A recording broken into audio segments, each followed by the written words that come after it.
आपल्या सर्वांचे लाडके पंतप्रधान, या देशाचे प्रधान चौकीदार आदरणीय नरेंद्र मोदीजी, मंचावर उपस्थित महाराष्ट्राचे ज्येष्ठ नेते विजयसिंग दादा मोहिते पाटील जी, रामदास आठवलेजी, चंद्रकांत दादा पाटील, सुभाष बापू देशमुख, महादेवराव जानकर, रामभाऊ शिंदे, विजयकुमार देशमुख, सदाभाऊ खोत, रणजित सिंग दादा मोहिते पाटील, सुधाकरराव पंत परिचारक, नीलमताई गोरे, शाजी बापू पाटील, नारायणजी पवार, उत्तमराव जानकर, राहुल दादा कुल, अमरजी साबळे, कल्याणराव काळे, दिलीपजी येळगावकर, धनाजी साठे आणि विशेषत्वाने आपल्या माढा मतदारसंघाचे उमेदवार रणजित सिंह हिंदूराव नाईक निंबाळकर आणि त्याचप्रमाणे बारामतीच्या आपल्या उमेदवार झाशीची राणी कांचनताई कुल, बंधू भगिनींनो, आज आपल्या सर्वांच्या वतीनं या ठिकाणी मी आदरणीय मोदी साहेबांचं मनपूर्वक स्वागत करतो। साहेब, ही जनता ही अशी जनता आहे, हे इतके वीर लोक आहेत की या ठिकाणी माननीय पवार साहेबांनी पहिल्यांदा ठरवलं मी निवडणूक लढतो, पण या जनतेने पवार साहेबांना सांगितलं सॉरी पवार साहेब, यावेळेस मोदीजींच्या सोबत आम्ही आहोत, त्यामुळे आम्ही तुम्हाला या ठिकाणी निवडून देऊ शकत नाही। त्यामुळे ओपनिंग बॅटिंग करायला आलेले आमचे पवार साहेब 12वा गडी बनवून पॅव्हेलियन मध्ये परत गेले आणि या ठिकाणी विजयसिंग दादा असतील, रणजित दादा असतील, उत्तमराव असतील, सगळे मंडळी एकत्रितपणे मोदी साहेब आपल्या नेतृत्वात आपल्या उमेदवाराला आशीर्वाद देण्याकरता आले।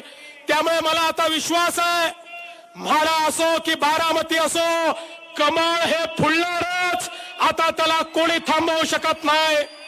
मी या निमित्ताने एवढंच सांगतो, माननीय मोदी साहेबांच्या नेतृत्वात गेल्या 5 वर्षात या महाराष्ट्रामध्ये इतक्या मोठ्या प्रमाणात परिवर्तन झालं।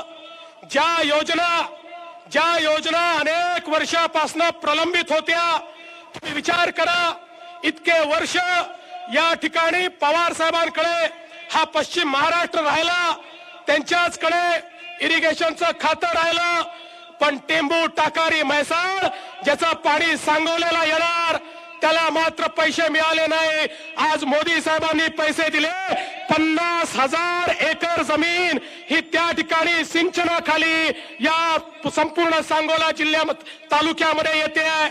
यासोबत जीए कटापूर सारखा सातारा जिल्ह्यातला प्रकल्प असेल की ज्या प्रकल्पामुळे खऱ्या अर्थानं सातारा जिल्ह्यातला माण खटाव सारखा जो मागास भाग आहे, या भागाला मोठ्या प्रमाणात दुष्काळी भागाला पाणी मिळणार आहे।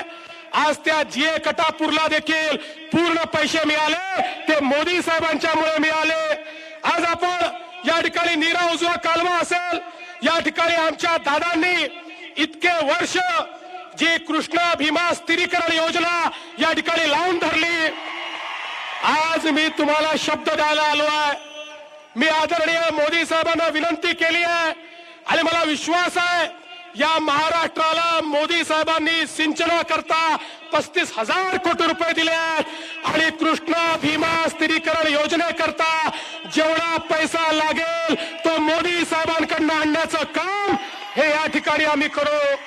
एवढंच नाही तर या ठिकाणी आमच्या बारामती पासून म्हाड्यापर्यंत खऱ्या अर्थानं विशेष रूपानं आपण जर बघितलं तर मुळशीचं जे टाटा धरण आहे, या धरणातलं पाणी हे सिंचनाला उपलब्ध करून दिलं तर खूप मोठ्या भागामध्ये पाण्याचा प्रश्न संपू शकतो।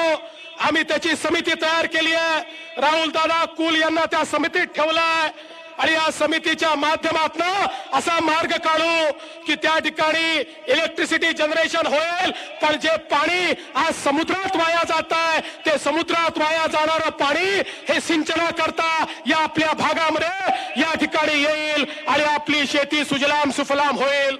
मी या निमित्ताने मोदी साहेबांना एका गोष्टी करता अजून धन्यवाद देतो। मोदी साहेबांनी ज्या प्रकारे उसाला FRP मिळण्याकरता गेल्या 3 वर्षात निर्णय घेतले, उसा करता साखरेची मिनिमम सेलिंग प्राइस कायदा 50 वर्षाचा होता, पण जाणते राजे देखील ज्यावेळी आपले कृषी मंत्री होते तेव्हाही त्या कायद्याचा वापर होऊ शकला नाही, पण मोदी साहेबांनी वापर केला आणि 31 रुपयाच्या खाली साखर विकता येणार नाही हा निर्णय केल्यामुळे आज आमच्या उसाच्या शेतकऱ्याला त्या ठिकाणी FRP मिळण्याकरता मदत झाली। आज वेगवेगळ्या प्रकारची मदत आपण जर बघितली, इतक्या मोठ्या प्रमाणात मदत झाली आहे, रस्त्यांची कामं चालली आहे, गरिबाच्या जीवनात परिवर्तन होत आहे आणि मला विश्वास आहे हे परिवर्तनच आज या ठिकाणी आपल्याला या संख्येमध्ये दिसत आहे। ही विराट सभा आहे। माझं आमच्या कॅमेरेवाल्यांना चॅनलवाल्यांना माझी विनंती आहे, एकदा जरा मागे दाखवा। अरे एक अरबी समुद्र हा मुंबईमध्ये आहे आणि दुसरा जनसमुदायाचा समुद्र हा या म्हाड्यामध्ये या ठिकाणी अकलूजला दिसतोय। मी आपल्या सगळ्यांना प्रणाम करतो, आपल्याला नमस्कार करतो आणि आमचे दोन्ही उमेदवार रणजित सिंह हिंदुराव नाईक निंबाळकर आणि कांचनताई कुल यांना निवडून द्या एवढीच विनंती करतो आणि माझं बोलणं संपवतो। जय हिंद, जय महाराष्ट्र।